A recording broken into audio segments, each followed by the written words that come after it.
Minsu Park stands frozen in the doorway of her brother's private penthouse lounge on Manhattan's Billionaires' Row, and her entire body goes rigid.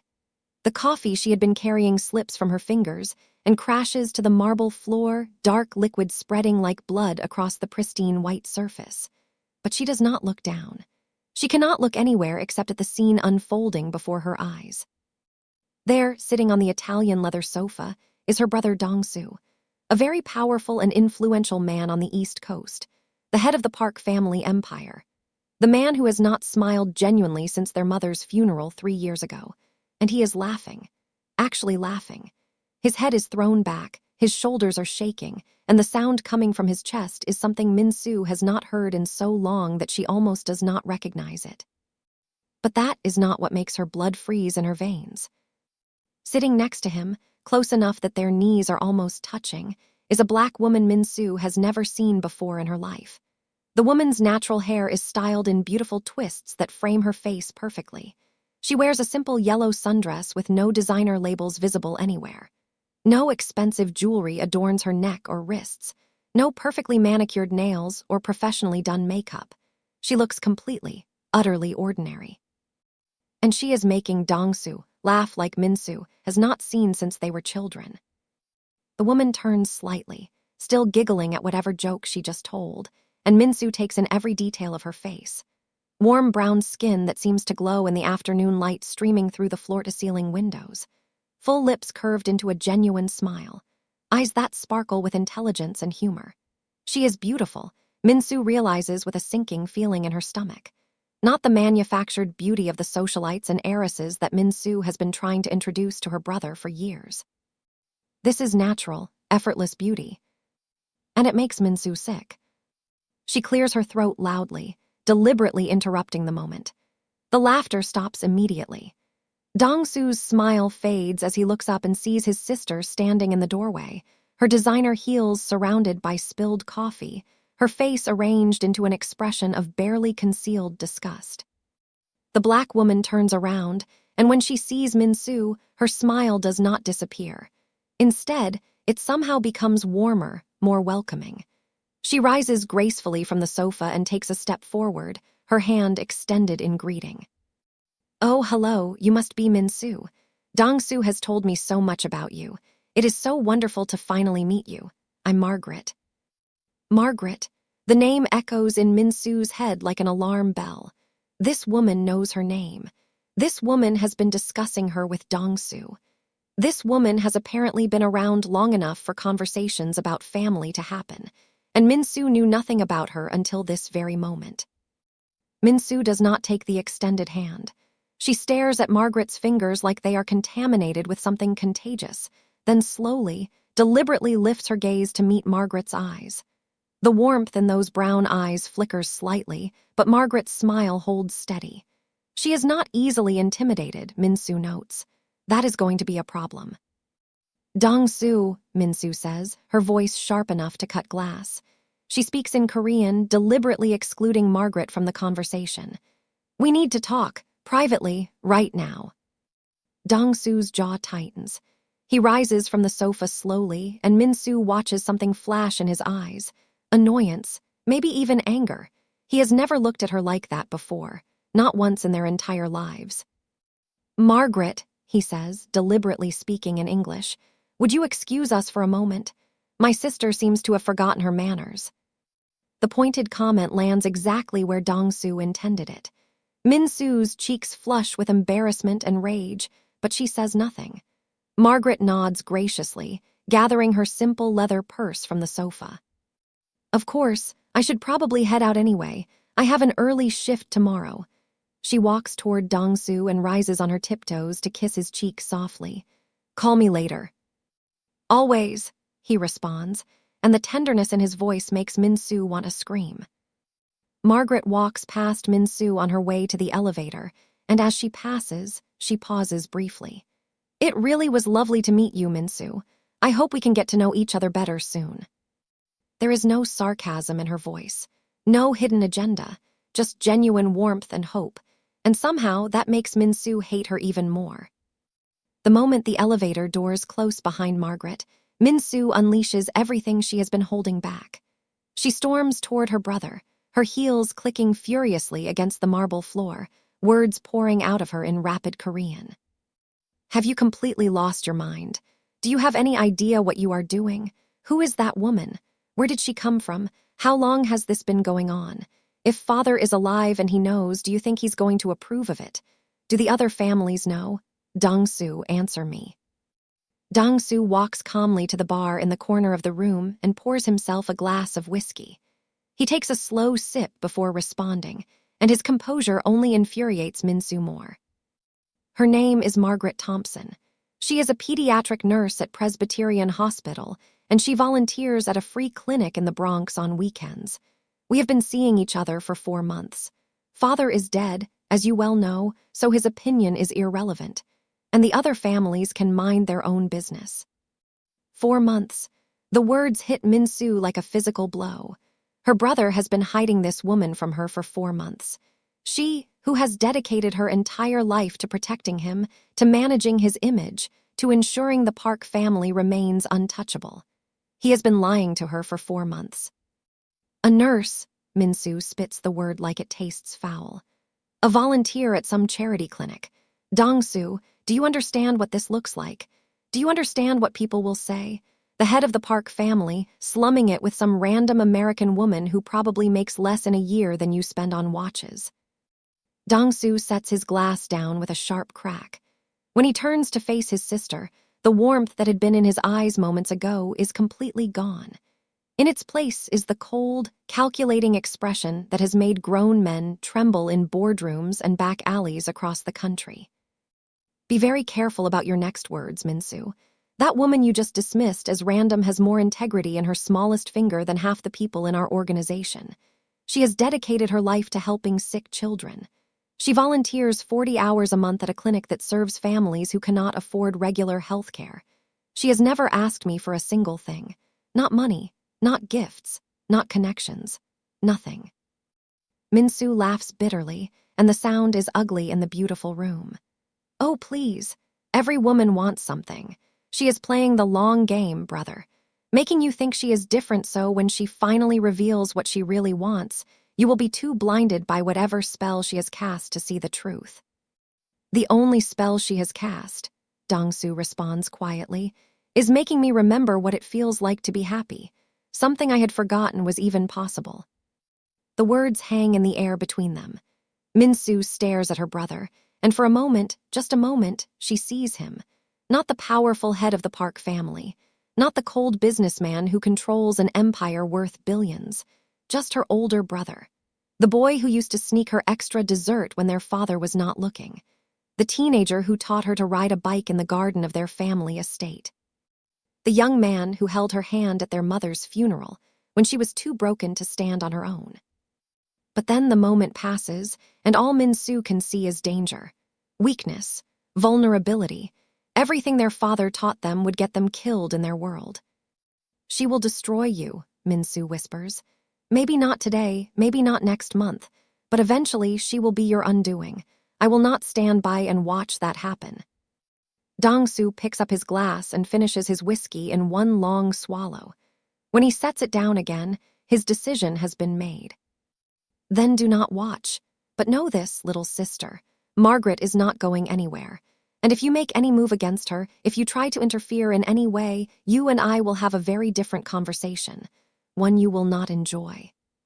He walks past her toward his private office, and just before he disappears through the door, he pauses.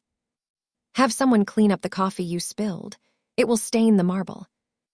The door closes behind him, and Min-soo stands alone in the massive room. Surrounded by luxury and power, and everything their family has built over generations. Her hands shake at her sides. Her heart pounds with a mixture of fear and fury. She pulls out her phone and dials a number from memory. A man's voice answers on the second ring. I need you to find out everything about a woman named Margaret Thompson, pediatric nurse, works at Presbyterian Hospital, volunteers in the Bronx. I want to know every secret she has ever kept, every skeleton in her closet, every weakness that can be exploited. She pauses, her eyes fixed on the elevator doors where Margaret disappeared. I do not care how long it takes or how much it costs. By the time I am done, that woman will be nothing but a bad memory. She ends the call and takes a deep breath. Her brother thinks he is in love. He thinks he has found something real. But Min-soo knows better. She knows their world. She knows what happens to men who let their hearts overrule their heads.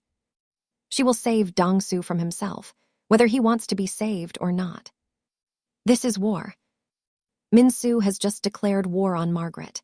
But here is the question you need to think about. Is she really protecting her brother, or is there something deeper driving her hatred? What do you think is really going on here? Drop your theory in the comments right now. And if you have not subscribed to this channel yet, what are you waiting for? Please click the subscribe button and do well to like the video as well. Now, let's continue. 1 week later, Min-soo sits in the study of her private estate in Greenwich, Connecticut. The room is decorated in cold, modern elegance, all sharp lines and neutral colors, reflecting the personality of its owner. Across from her sits Gerald Hutchins, the most expensive private investigator on the East Coast. His reputation for discretion and thoroughness has made him the go-to man for the wealthy elite who need problems to disappear. He slides a thick manila folder across the polished mahogany desk. Min-soo opens it immediately, her eyes hungry for ammunition. Margaret Elizabeth Thompson, Gerald begins in his gravelly voice. 29 years old, born and raised in Newark, New Jersey. Father was a construction worker who died in a workplace accident when she was 11. Mother was a home health aide who raised Margaret and her younger brother alone. Put herself through community college while working 2 jobs. Eventually became a nursing assistant, then studied for her RN while her children were in school. Min-soo flips through the pages impatiently. Birth certificate, school records, employment history, nothing useful yet. Mother passed away 2 years ago from ovarian cancer. Margaret was at her bedside for the final 3 weeks, using up all her vacation time and sick days. The younger brother, Terrence, is 24, currently pursuing his MBA at Rutgers on a partial scholarship. Lives with Margaret in a modest apartment in Hoboken. Get to the point, Min-soo snaps. What are her secrets? What is she hiding? Gerald shifts uncomfortably in his chair. In 20 years of investigating cheating spouses, corrupt politicians, and criminal enterprises, he has rarely encountered a subject as clean as Margaret Thompson. That is the thing, Ms. Park. There is nothing. No criminal record, not even a parking ticket. No debt beyond her student loans, which she has been paying down consistently for 7 years. No scandals, no affairs, no suspicious behavior. She goes to work, she volunteers at the clinic, she takes care of her brother, and she occasionally goes on dates with your brother. That is the extent of her life. Min-soo slams her palm against the desk, making Gerald flinch. Everyone has secrets. Everyone has something they want to hide. Dig deeper. Talk to her coworkers, her neighbors, her ex-boyfriends. Someone somewhere knows something that can be used. Gerald nods slowly, but there is hesitation in his eyes. Ms. Park, I have to ask, this woman seems completely legitimate. Are you certain you want to pursue this, if your brother finds out? My brother will thank me when this is over, Min-soo interrupts coldly. Just do your job. I am not paying you to question my decisions. Across the Hudson River in Hoboken, Margaret's apartment is small but filled with warmth. Every surface holds photographs or mementos from her life. Her mother's favorite armchair sits by the window, still positioned exactly where she liked it for the best afternoon light. Terrence's MBA textbooks are stacked on the kitchen counter next to a half-empty pot of coffee. The walls are painted a soft yellow that makes even the grayest days feel sunny. Margaret stands in front of her closet, trying to decide what to wear for dinner with Dong-soo. It still feels surreal that this is her life now. 4 months ago, she was just a nurse working double shifts to make ends meet. Now she is dating a man whose world is so different from hers that sometimes she feels like she is living in a dream. Terrence appears in her doorway, arms crossed over his chest. At 24, he has their mother's gentle eyes and their father's stubborn jaw. He watches his sister hold up 2 different dresses, her face scrunched in concentration. The blue one, he says, it brings out your eyes. Margaret smiles at him through the mirror. Since when do you know anything about fashion? since my big sister started dating a billionaire, and I realized I need to step up my game if I ever want to compete. The joke lands, but there is an undertone of concern in his voice that Margaret does not miss. She sets down the dresses and turns to face him fully. "What is really on your mind, Terry?" He sighs and comes into the room, sitting on the edge of her bed. "I have been hearing things, Mags, about the Park family, about what they really do behind closed doors. I know you think Dong-soo is different, but—" "He is different," Margaret interrupts gently but firmly. "I have seen sides of him that the rumors do not account for. Did you know he donated $300,000 to the clinic last month? Anonymously. He did not even tell me about it. I only found out because Mrs. Chen in administration let it slip. That does not change who his family is, what they have done." Margaret sits down next to her brother and takes his hand. "Our father worked construction for a company that cut corners on safety to save money. He died because they valued profit over human lives. Does that make everyone in construction evil? Does that mean every contractor is a murderer?" Terrence shakes his head reluctantly. "That is not the same thing, Mags." "Maybe not exactly, but Dong-soo is not his father. He is not his family's history. He is trying to be something different. I have seen him, Terry, really seen him. And the man I see is worth taking a chance on." Terrence is quiet for a long moment. Finally, he squeezes his sister's hand. "Mom always said you had the biggest heart in the family. She also said that big hearts break the easiest. Just be careful, okay? I cannot lose you too." Margaret pulls him into a hug. "You are never going to lose me, I promise." Later that evening, Dong-soo picks Margaret up in a sleek black car that probably costs more than her annual salary. But what she notices is not the car. It is the way his face lights up when he sees her walking toward him. It is the way he opens her door himself instead of letting the driver do it. It is the small bouquet of sunflowers he hands her, remembering that she mentioned they were her mother's favorite weeks ago. "You look beautiful," he says as she settles into the seat next to him. "You always say that." "Because it is always true." They drive into Manhattan for dinner at a small Italian restaurant in the West Village. It is not the kind of place Min-soo would expect her brother to frequent. No VIP rooms or exclusive reservations. Just good food, warm atmosphere, and tables close enough together that you can hear other couples laughing and arguing and living their lives. Margaret watches Dong-soo as he studies the menu with genuine interest, asking the waiter about the specials and whether the pasta is made fresh daily.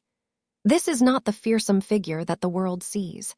This is just a man enjoying a simple evening with someone he cares about. "I met your sister," Margaret says once they have ordered. "Last week at your place." Dong-soo's expression tightens almost imperceptibly. "I know, I am sorry about how she behaved. Min-soo can be protective." Protective is one word for it. He reaches across the table and takes her hand. His palm is warm, slightly calloused in ways that surprise her. For all his wealth, he is not a man who avoids physical work when it is needed. "My sister and I have been through a lot together. Our father was not an easy man. After our mother died, Min-soo took on the role of protector. She thinks she needs to save me from everything, including myself. She does not trust easily. She does not trust me at all. She does not know you yet. Give her time." Margaret studies his face, reading the hope there. He wants his sister to accept her. He wants his two worlds to merge peacefully. But Margaret has seen the look in Min-soo's eyes. That was not suspicion. That was hatred. Still, she smiles and squeezes his hand. "I can be patient." Across town, Min-soo is anything but patient. She paces her hotel's suite at the Mandarin Oriental, phone pressed to her ear, fury building with every word Gerald Hutchins speaks. "I talked to everyone I could find. Co-workers, neighbors, former classmates. They all say the same thing. Margaret Thompson is one of the kindest people they have ever met. She stayed late with a dying patient last year because the family could not make it in time, held the woman's hand for 6 hours until she passed. She tutors underprivileged kids in her building on Saturday mornings. She organized a fundraiser for a colleague whose husband was diagnosed with cancer." "This is useless," Min-soo hisses. There is one thing, Gerald says carefully. It is not exactly a secret, but it is a vulnerability. Her brother, Terrence, he is everything to her. She co-signed his student loans, helped him get into Rutgers, pays half his rent so he can focus on studying instead of working full-time. If something were to happen to him academically or financially. Min-soo stops packing. Go on. Well, his scholarship comes up for review every semester, and scholarship committees can be influenced. I also found out that Margaret's apartment building was recently purchased by a new owner. The tenants have not been notified yet, but major rent increases or even evictions could be coming. For the first time all evening, Min-soo smiles. Now we are getting somewhere. The next few weeks pass in a blur of small moments and growing tension. Dong-soo and Margaret fall deeper into their relationship, stealing time together whenever their busy schedules allow. He surprises her at the clinic with lunch. She shows up at his office with coffee just because she was thinking of him. They talk for hours about everything and nothing, learning each other's histories and dreams and fears. But beneath the surface, the pressure is building. At a quarterly meeting of the allied families held at the Lee family compound in Beverly Hills, Min-soo plants the first seeds of doubt. She speaks casually to Mrs. Lee, the matriarch whose word carries enormous weight among all the families. Dong-soo has seemed distracted lately, Min-soo says, sipping her tea with calculated nonchalance. There is a woman, an outsider. Mrs. Lee's perfectly penciled eyebrows rise slightly. What kind of outsider? American, a nurse of some sort. My brother seems quite taken with her. The older woman's expression hardens. In their world, marriages are strategic alliances. Relationships are tools for building power and securing legacies. Love, especially love for someone outside the established families, is a dangerous liability. Your brother should know better, Mrs. Lee says quietly. His father would never have allowed such a distraction. My father is dead, Min-soo responds, and there is something bitter in her voice.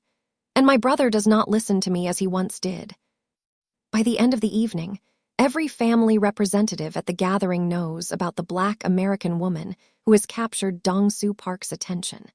And by the end of the week, Dong-soo is summoned to a video conference with the heads of all 5 allied families. They do not waste time with pleasantries. You have responsibilities, the eldest Lee says through the screen, his weathered face stern. To your family, to our alliance, this relationship threatens everything we have built together. My personal life is not subject to committee approval, Dong-soo responds, his voice cold. Everything about your life is our concern when you lead one of the 5 families, the Kim patriarch interjects. Your father understood that. We had hoped you would as well. My father was a tyrant who died alone and unloved, Dong-soo says flatly. Forgive me if I choose a different path. The screens erupt in protests and objections. Dong-soo listens with growing fury as men he has known his entire life lecture him about duty and tradition and proper behavior. When the eldest Lee finally issues an ultimatum, 30 days to end the relationship or face consequences, something inside Dong-soo snaps.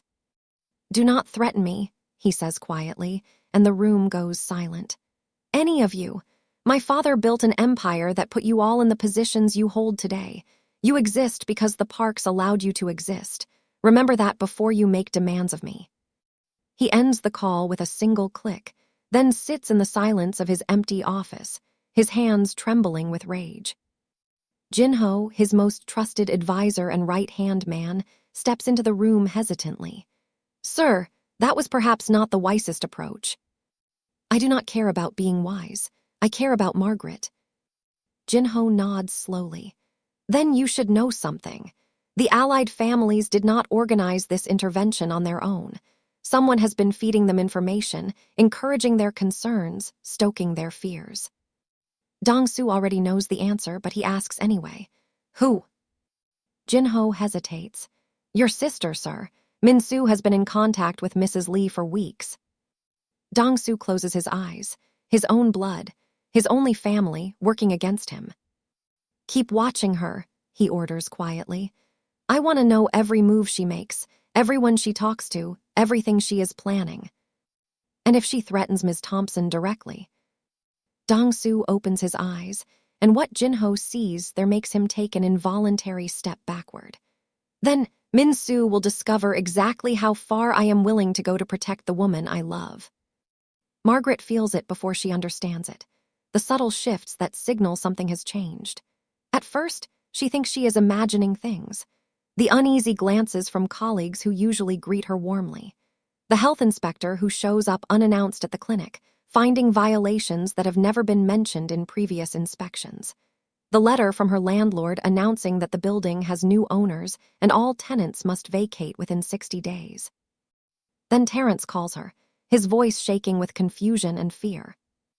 They're auditing my scholarship, MAGS, something about irregularities in my application from 3 years ago. If they find anything wrong, I could lose my funding. I could lose everything. Margaret sits down heavily on her couch, her mind racing. One thing could be coincidence. 2 things could be bad luck. But 3 things happening simultaneously to the 2 most important aspects of her life. That is not a coincidence. That is a coordinated attack. She tries to call Dong-soo, but his phone goes to voicemail. She calls again an hour later. Same result. By the 3rd attempt, she stops trying. Maybe he is in meetings. Maybe he is busy with family business. Or maybe he is finally seeing what his sister wanted him to see all along.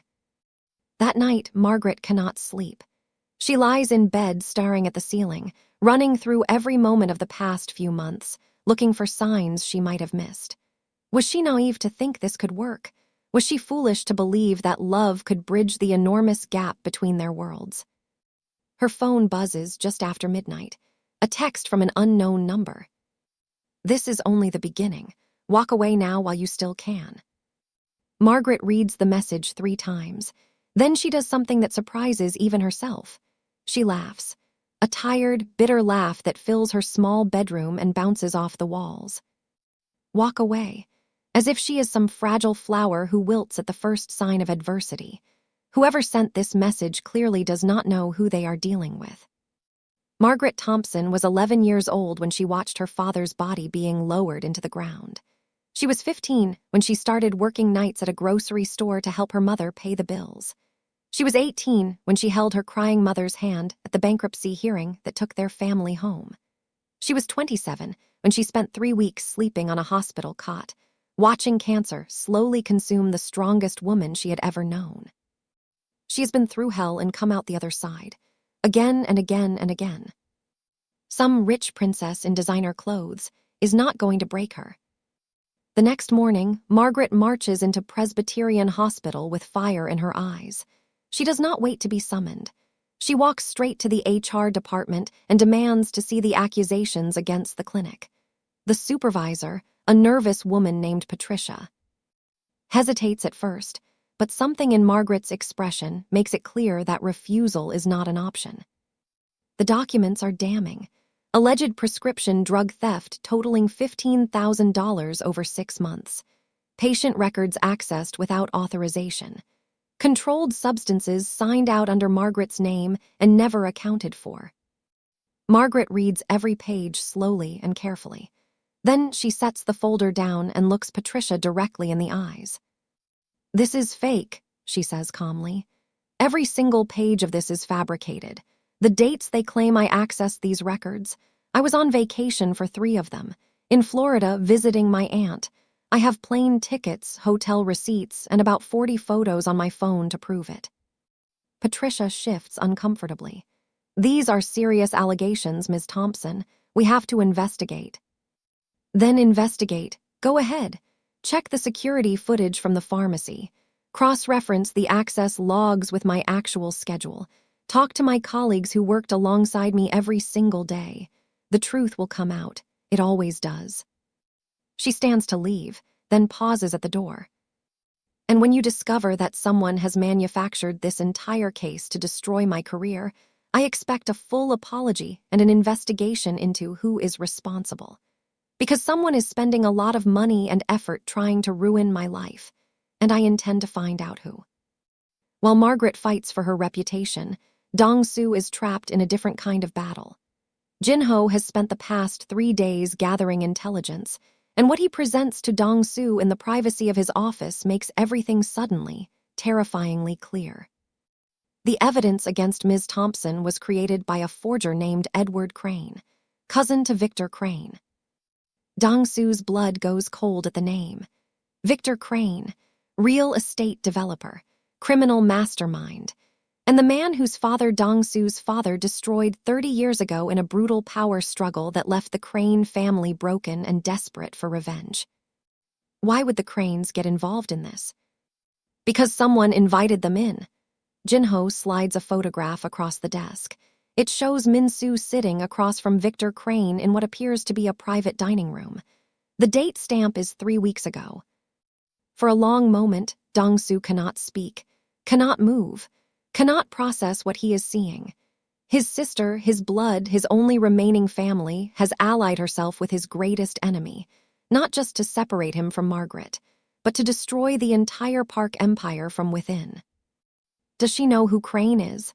Dong-soo asks, his voice barely above a whisper. Does she understand what she has done? I do not believe she knows the full history. She approached him looking for resources to use against Ms. Thompson. Crane saw an opportunity and took it. Dong-soo stands and walks to the window overlooking Central Park. The city sprawls beneath him, millions of lives unfolding in patterns he will never see or understand. Somewhere out there, Margaret is fighting for her future. Somewhere out there, his sister is plotting with their oldest enemy. And here he stands, caught between the two women who matter most to him, unable to protect either one from the other. What are my options? Jinho considers carefully before responding. If you expose Min-soo's alliance with Crane to the other families, she will be finished. Exile, disgrace, possibly worse, but you will have destroyed any chance of reconciliation with your only sister. And if I do not? Then Crane will continue to use her.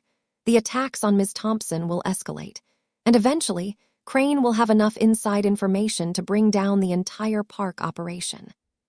Dong-soo closes his eyes. There is no good choice here. There is only survival and sacrifice, the two constants of his entire life. Arrange a meeting with my sister. Tomorrow, at our mother's grave. She cannot refuse that. And Ms. Thompson. I will go to her tonight. She deserves to know what is happening. She deserves to choose whether she still wants any part of this.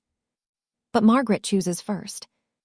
When Dong-soo arrives at her apartment that evening, she is sitting on her couch surrounded by documents and evidence. Her eyes are red from exhaustion but clear with determination. She does not wait for him to explain. I know someone is targeting me. The clinic, my apartment, Terrence's scholarship. It is all connected. Your sister. Dong-soo sits down beside her and takes her hands. Yes, but it is worse than that. She has partnered with a man named Victor Crane, my family's oldest enemy. He is using her to get to me. Margaret processes this information with surprising calm. So we are pawns in someone else's game. Not pawns, targets. Is there a difference? Dong-soo almost smiles despite the gravity of the situation. Pawns cannot fight back. We can. Margaret squeezes his hands. I am not going anywhere. I told your sister that the day I met her and I meant it. But I need to know something first, if this gets worse. If choosing me means losing your sister forever. Can you live with that? The question hangs between them like a blade. Dong-soo has asked himself the same thing every night for weeks, and every time he arrives at the same answer. When I was young, my mother told me that the heart knows things the mind cannot understand. That love is the only thing in this world worth risking everything for. I did not believe her. I thought she was weak, romantic, naive. But she was right. I know that now. Because when I imagine a future without you, it is empty, meaningless. But when I imagine a future without Min-soo, it is painful but survivable. That tells me everything I need to know. Margaret pulls him close and holds him tightly. For a long moment, they simply breathe together, drawing strength from each other's presence. Then we fight together, she says finally. Whatever comes. The cemetery in Westchester is peaceful in a way that the rest of the world never is. Rolling green hills dotted with white headstones stretch toward the horizon, and ancient oak trees provide shade from the late afternoon sun. Dong-soo stands before his mother's grave, reading the familiar words on the marble marker for what must be the 1,000th time. Park Soo-yeon, beloved wife and mother, her love was endless, her grace was boundless, her spirit lives on. He hears Min-soo's footsteps approaching before he sees her. She walks slowly, almost hesitantly, clutching a small bouquet of white lilies, their mother's favorite flowers. When she reaches the grave, she places them carefully at the base of the headstone and bows her head in silent prayer. For a moment, they stand together in silence. Brother and sister, the last of their bloodline, united by loss and divided by choices. "Do you remember what she used to say when we fought?" Dong-soo asks quietly. "When we were children." Min-soo's voice is thick with emotion. "She said that siblings are the only people in the world who know your full story, from the very beginning. She also said that we would need each other someday, that when the world was cruel and the path was dark, we would be each other's light." Min-soo wipes her eyes impatiently. She was a dreamer. She did not understand our world. She understood more than we gave her credit for. Dong-soo finally turns to face his sister. "I know about Victor Crane, Min-soo. I know everything." The color drains from Min-soo's face. For a moment, she looks like the frightened little girl who used to climb into Dong-soo's bed during thunderstorms, seeking comfort from her big brother. But then the mask slides back into place, and she straightens her spine. "I did what I had to do. You left me no choice." "No choice? You partnered with a man whose family has been trying to destroy ours for 3 decades. You fed him information about our operations. You put everything we have built at risk. And for what? Because you cannot stand to see me happy." "I was trying to save you." Min-soo's voice cracks, and suddenly all the walls she has built come tumbling down. "Can't you see that? Father was a monster. He destroyed everything he touched. Mother, our family, his own soul. And when he died, he left you in charge of an empire built on blood and cruelty. I watched you become him, Dong-soo. Year after year, I watched you grow colder, harder, emptier, until I almost did not recognize my own brother." The words hit Dong-soo like physical blows. He opens his mouth to protest, but Min-soo is not finished. "Then Margaret came along, and suddenly you were different, smiling, laughing, talking about the future like it was something to look forward to instead of endure. At first, I thought it was wonderful. My brother was coming back to life, but then I realized what it really meant." "What?" "That you were becoming vulnerable, soft, emotional. All the things that get men in our world killed." Min-soo's tears flow freely now, cutting tracks through her perfect makeup. "I have seen it happen, Dong-soo. The Yoon family, the Kwon family. Strong men brought down by love, by trust, by letting the wrong person into their hearts. I could not let that happen to you. I would rather have you hate me than watch you die." Dong-soo stares at his sister, and for the first time, he truly sees her. Not the cold, calculating woman who has been sabotaging his relationship, but the terrified girl who watched their father beat their mother, who saw what power and love mixed together could do to a family, who has spent her entire life trying to protect Dong-soo from a fate she believes is inevitable. "Oh, Min-soo," he says softly, "you are so afraid of losing me that you almost destroyed me." "I know," the admission comes out as barely a whisper. "I know now that I was wrong, about Margaret, about everything. But I did not know how to stop, and Crane kept promising that it would work, that Margaret would leave and things would go back to normal and you would understand someday. I was so stupid." Dong-soo takes a step toward his sister, then another. When he reaches her, he pulls her into an embrace that carries the weight of their entire shared history. She collapses against him, sobbing like the child she never really got to be. "You have to fix this," he says into her hair. "The evidence against Margaret, the attacks on her brother, all of it. You have to undo what you have done." Min-soo nods against his chest. "I will. I swear on Mother's grave I will make this right." "And Crane."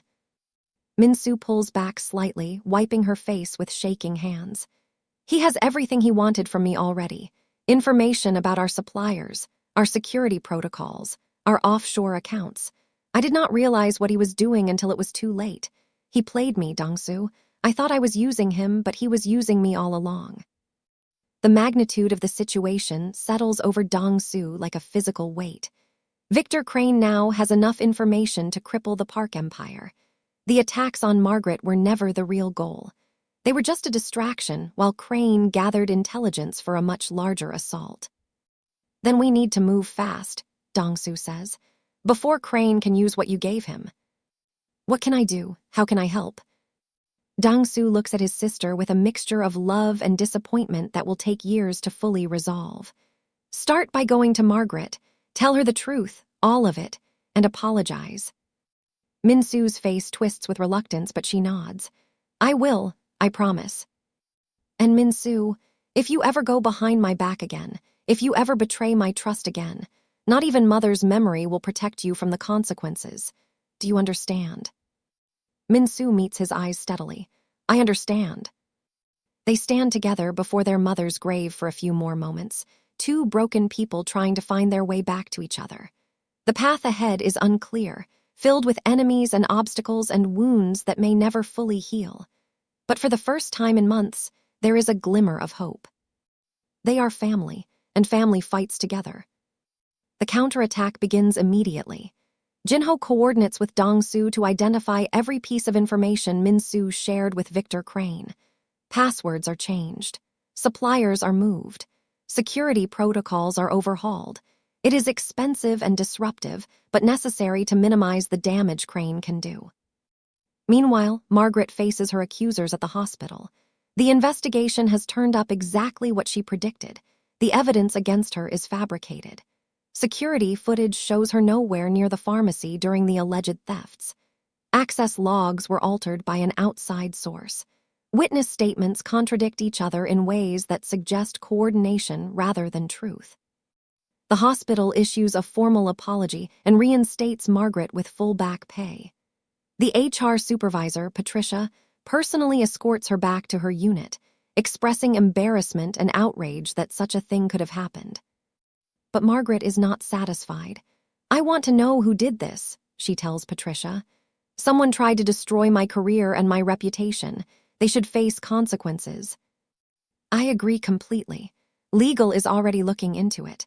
Whoever is responsible will be held accountable. Margaret nods, but she already knows who is responsible. The question is not who, but what happens next. The meeting between Min-soo and Margaret takes place in neutral territory.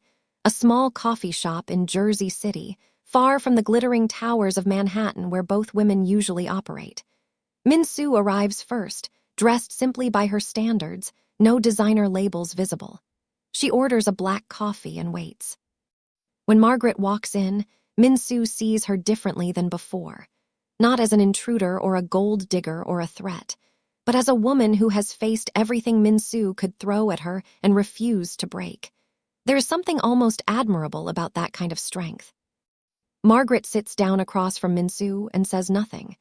The silence stretches between them, heavy with history and harm. Finally, Min-soo speaks. I do not expect you to forgive me. I am not sure I would forgive me if our positions were reversed. But I owe you the truth, and I owe you an apology, so here it is. She tells Margaret everything. The private investigator, the alliance with Victor Crane, the fabricated evidence, the attacks on Terrence's scholarship and the apartment building. She does not make excuses or minimize her actions. She simply presents the facts as ugly as they are. When she finishes, Margaret is quiet for a long moment. Then she asks a question Min-soo was not expecting. Why do you really hate me? Min-soo blinks. What? Not the surface reasons. Not the outsider thing or the tradition thing or the protecting your brother thing. The real reason. The one you maybe have not even admitted to yourself. The question cuts deeper than any accusation could. Min-soo opens her mouth to deflect, to change the subject, to retreat into anger. But something in Margaret's calm, steady gaze makes that impossible. I was jealous, Min-soo admits, and the words taste like ash in her mouth. Dong-soo and I used to be everything to each other. After our mother died, we were all each other had. He relied on me, needed me. And then you came along, and suddenly I was not the most important woman in his life anymore. Suddenly there was someone who could make him smile in ways I never could. Someone he trusted more than he trusted me.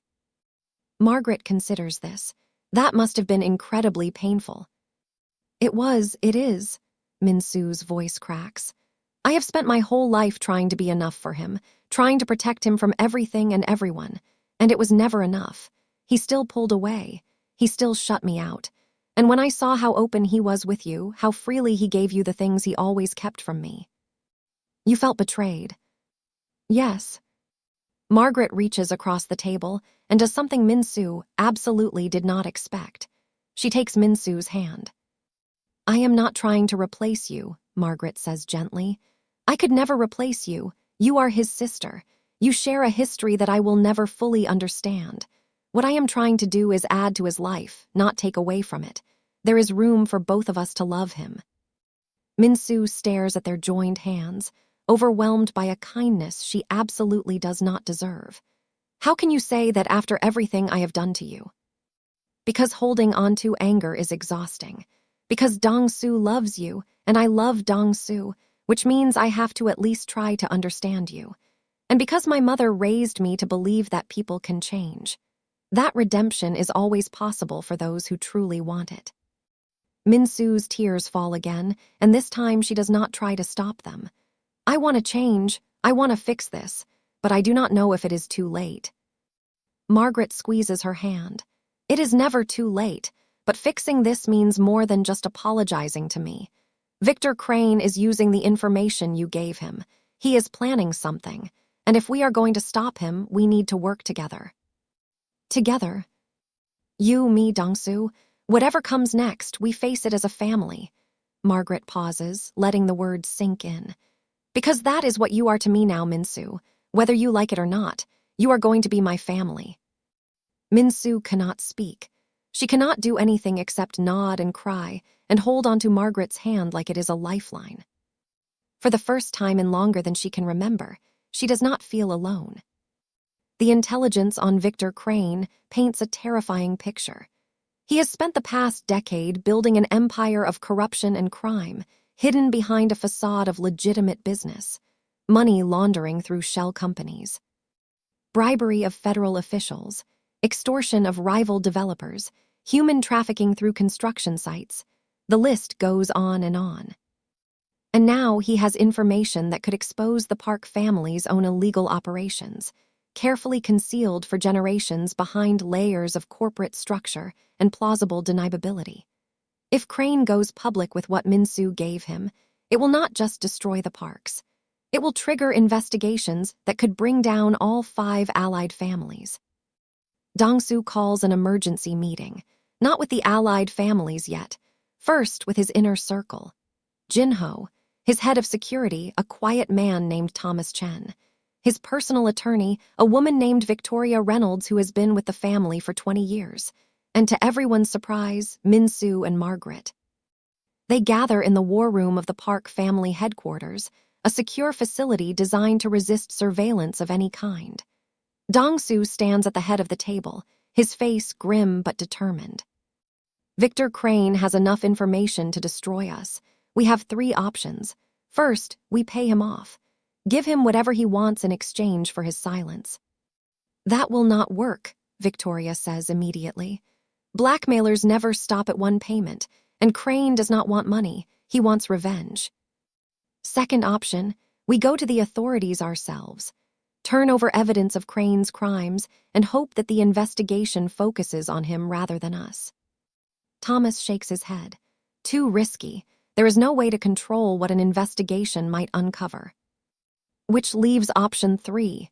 Dong-soo's voice hardens.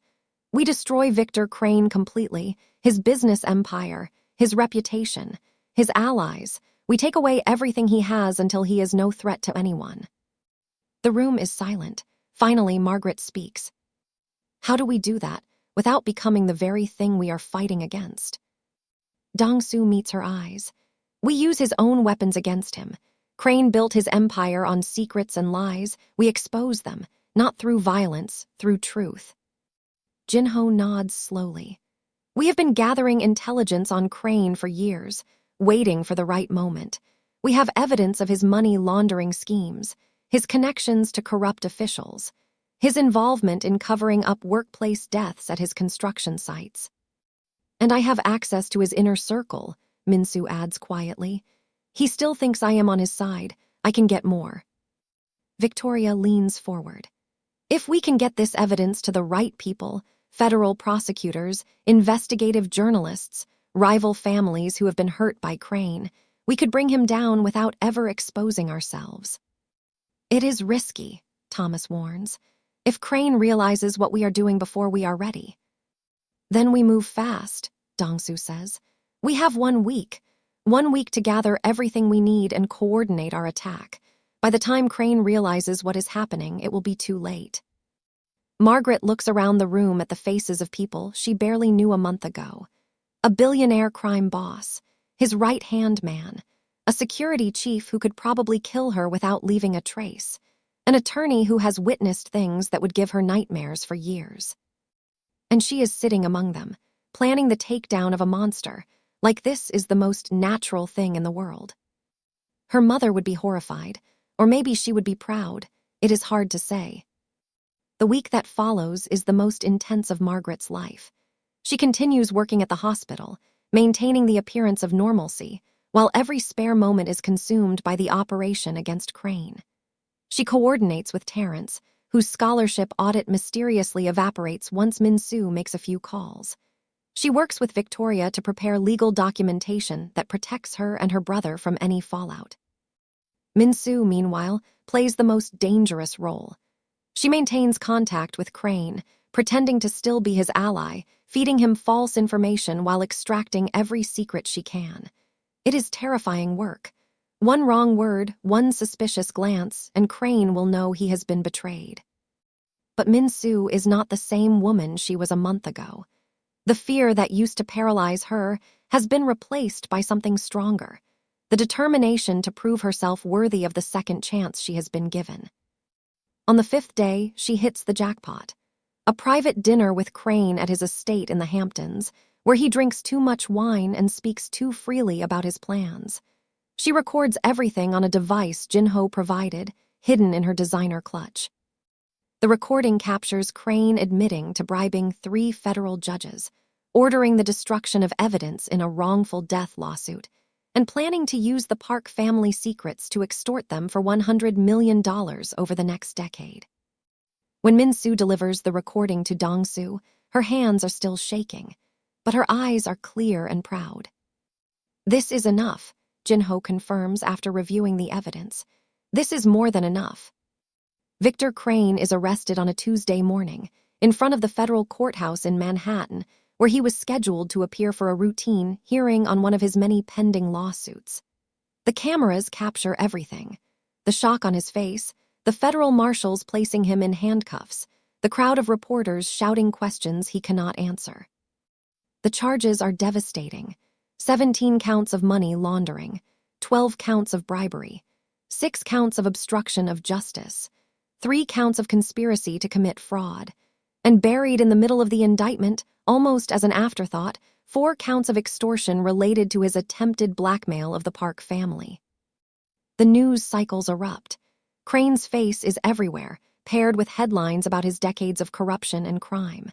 His business empire begins to crumble within hours. Partners distance themselves. Investors flee. Properties are seized.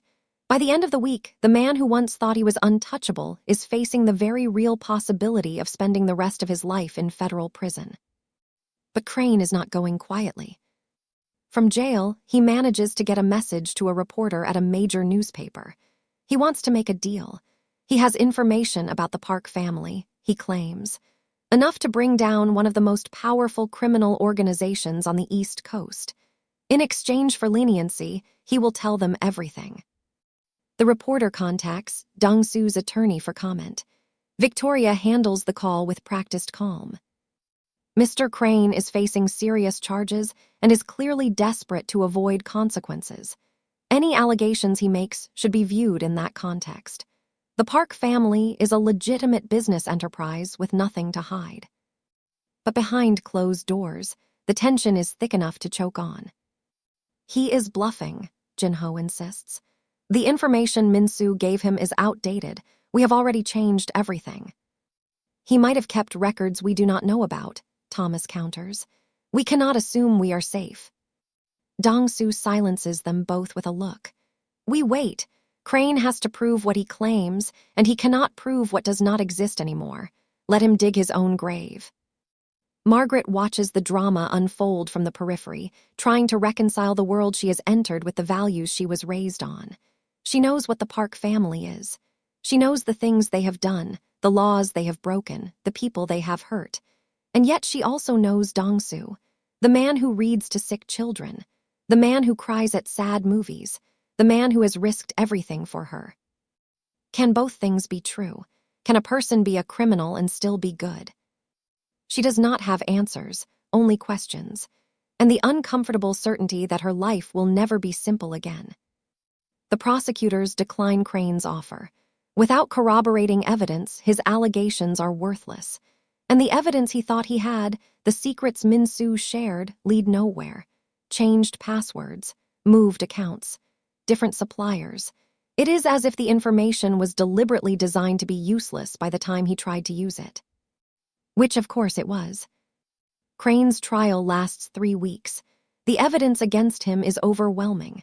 Witness after witness testifies to his crimes. Documents and recordings pile up until the jury has no choice but to convict. When the verdict comes, Dong-soo is in his office, watching the live coverage with Jin-ho, guilty on all counts. The judge schedules sentencing for the following month, but everyone knows what is coming. Victor Crane will die in prison. It is over, Jin-ho says quietly. Dong-soo shakes his head. It is never over. There will always be another Crane, another enemy, another threat, but today we won, and that is enough. 6 months after Victor Crane's conviction, Margaret stands in the doorway of the newly renovated Bronx Community Health Center, watching the ribbon-cutting ceremony with tears in her eyes. The building that was once crumbling and underfunded is now a state-of-the-art facility, equipped with the latest technology and staffed by some of the best medical professionals in the city. The $10 million donation from the Park Family Foundation made it possible, but Margaret insisted on being involved in every decision, from the layout of the patient rooms to the selection of the artwork on the walls. This is her legacy, not just Dong-soo's money. Terrence stands beside her, beaming with pride. He graduated from Rutgers last month, top of his class, and has accepted a position at a consulting firm in Boston. But before he leaves, he wants to see what his sister has built. Mom would be so proud of you, he says, slipping his arm around her shoulders. She would be proud of both of us. Margaret leans into her brother's embrace. We made it, Terry. We actually made it. The relationship between Margaret and Min-soo has transformed into something neither woman expected, genuine friendship. It did not happen overnight. There were months of awkward conversations, painful honesty, and tentative trust-building. But slowly, steadily, they found common ground. They both loved Dong-soo, though in different ways. They both lost their mothers too young. They both know what it means to fight for survival in a world that does not care about their struggles. Now, Min-soo is a regular presence at family dinners. She and Margaret go shopping together, arguing about fashion choices and gossiping about celebrities. It is strange and wonderful and nothing Min-soo ever imagined for herself. One evening, as they are preparing dinner in Margaret's kitchen, Min-soo pauses and looks at the woman who has become her unexpected sister. I never apologized to you properly, she says, for the things I called you in my head, for the assumptions I made about who you were. Margaret shrugs, chopping vegetables with practiced efficiency. You did apologize, multiple times. Not for everything, I thought. Min-soo hesitates, shame coloring her cheeks. I thought you were beneath us, beneath him, because of where you came from, who your family was, the color of your skin. Margaret sets down the knife and faces Min-soo directly. I know. You knew. Of course I knew. I have dealt with people like that my whole life. I knew what you were thinking the moment I saw your face that first day, but I also knew something you did not know. What? That I was exactly what your brother needed, and that eventually you would see it too. Min-soo's eyes fill with tears. How are you so sure? Margaret smiles and picks up the knife again. Because my mother taught me that the truth is like a lion. You do not have to defend it. Just let it loose, and it will defend itself. The proposal happens on a rooftop in Manhattan, the city sparkling beneath them like a million scattered diamonds. Dong-soo has planned everything perfectly. Margaret's favorite flowers, her favorite music playing softly from hidden speakers, a bottle of champagne chilling in an ice bucket. But when the moment comes, he forgets all his carefully prepared words. He stands before the woman who has changed his life and finds himself speechless. Margaret laughs at his expression. Are you okay? I had this whole speech planned, he admits. About what you mean to me, how you saved me, how you made me believe in things I had given up on. But now that you are standing here, looking at me like that, all I can think is how much I want to spend the rest of my life with you. He drops to one knee and opens a small velvet box. The ring inside is not the biggest diamond Margaret has ever seen, though it is certainly beautiful. What makes it special is the small sapphire beside the diamond, the exact color of the scrubs Margaret wears to work. Margaret Thompson, will you marry me? Margaret looks at the ring, then at the man kneeling before her. She thinks about her mother, who always believed she would find her prince. She thinks about her father, who taught her that love is the greatest gift you can give another person. She thinks about all the trials she has survived to reach this moment. Yes, she says, and she has never meant anything more in her entire life. Dong-soo slides the ring onto her finger, then rises to kiss her as the city lights sparkle around them. The wedding takes place at a private vineyard in Napa Valley, California, 1 year after the proposal. The rolling hills are painted gold and green by the summer sun, and the air smells of grapes and roses and happiness. Only 100 guests are invited, a small number by Park family standards, but exactly right for Margaret and Dong-soo. Every person present represents a piece of their journey. Colleagues from the hospital who supported Margaret through her darkest days. Business partners who have come to respect Dong-soo's new approach to leadership. Friends and family members who never gave up on either of them. Terrence walks Margaret down the aisle, handsome in his tailored suit, fighting back tears he swore he would not shed. When they reach the altar, he kisses his sister's cheek and whispers the words their mother would have said. Be happy, Mags, you deserve this. Margaret squeezes his hand, unable to speak past the lump in her throat. Dong-soo waits for her at the end of the aisle, and for the first time in his life, he feels no need to control his emotions. Tears stream down his face as he watches the woman he loves walk toward him, beautiful in a simple white gown that flows around her like water. The ceremony is brief but meaningful. They exchange traditional Korean vows alongside Western ones, blending their cultures as they are blending their lives. When the officiant pronounces them husband and wife, the crowd erupts in applause and cheers. At the reception, Min-soo rises to give a toast. The room falls silent, many guests remembering the rumors about her opposition to the relationship. Some have not fully forgiven her. Others are simply curious what she will say. Min-soo takes a deep breath and begins. 2 years ago, I made the biggest mistake of my life. I looked at Margaret and saw a threat, an outsider, someone who did not belong in our world. I could not see past my own fear and jealousy to recognize what my brother saw from the very beginning. She pauses, gathering herself. Margaret is the best thing that ever happened to our family, not because she is perfect, because she is real. She challenged us to be better. She forgave when she had every right to hate. She showed us that love is not a weakness to be guarded against, but a strength that can transform everything it touches. Min-soo raises her glass. To Margaret and Dong-soo, may your love continue to transform everyone fortunate enough to witness it. And may you always remember that you have a sister who loves you both and will spend the rest of her life trying to deserve the second chance you gave her. The room raises their glasses in unison. Margaret wipes tears from her cheeks. Dong-soo puts his arm around his new wife and mouths, "Thank you," to his sister across the room. Min-soo smiles back, and for the first time in years, it reaches her eyes. 3 years later, Margaret and Dong-soo stand in the living room of their home in Palo Alto, watching twin girls toddle across the carpet toward a pile of brightly colored toys. Grace, named for Margaret's mother, has her father's dark eyes and serious expression. Soo-yeon, named for Dong-soo's mother, has Margaret's smile and boundless energy.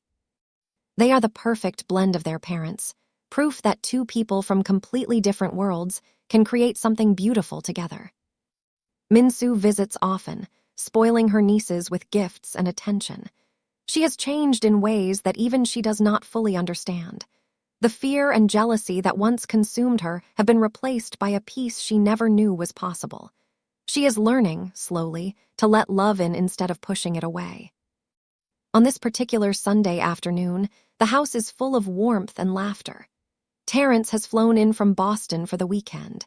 Jinho stops by with his wife and their new baby. Even Victoria Reynolds, the family attorney, joins them for dinner, trading legal strategies for stories about her grandchildren. Later that evening, after the guests have left and the twins are asleep in their cribs, Margaret and Dong-soo sit on their back porch, watching the sun set over the California hills. "Did you ever imagine this?" Margaret asks, leaning her head on her husband's shoulder. "This, a home, a family, two perfect daughters." Dong-soo kisses the top of her head. "I imagined power, money, control, all the things my father taught me to value, but this is better than anything I ever dreamed."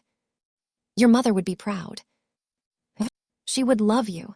She would have loved you from the first moment she saw you stand up to me at that clinic, refusing to let me bully my way past you." Margaret laughs at the memory. It seems like a lifetime ago now, that first meeting. Two strangers from different worlds, circling each other with suspicion and attraction, and something that would eventually become love. "I was so scared that day," she admits. "I thought you were going to have me fired or worse. And instead I came back the next day, like a lovesick fool." "You were not lovesick, you were intrigued." "Intrigued, lovesick, what is the difference? The result was the same. I could not stop thinking about you, could not stop wanting to see you again, could not stop imagining what it would be like to hear you laugh, to see you smile, to touch your hand." Margaret turns to face her husband, studying the face she has come to know better than her own. The lines around his eyes from smiling, the gray at his temples from stress and time, the softness in his expression that only appears when he is with her or their daughters. "I love you," she says simply. "I love you too, today, tomorrow, forever."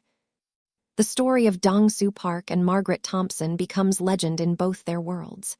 In Korean social circles, it is whispered about as a cautionary tale or a romantic fairy tale, depending on who is telling it. In Margaret's community, it is held up as proof that love can conquer any obstacle, any prejudice, any barrier. But for Margaret and Dong-soo, it is simply their life, ordinary and extraordinary at the same time, filled with challenges and triumphs, arguments and reconciliations, moments of doubt and moments of perfect certainty. The Korean Mafia Boss found his queen in the most unexpected place. And the black woman his sister once hated became the heart of the family. Not because she changed who she was to fit their world, but because she stayed true to herself and dared them to change instead. And in the end, they did.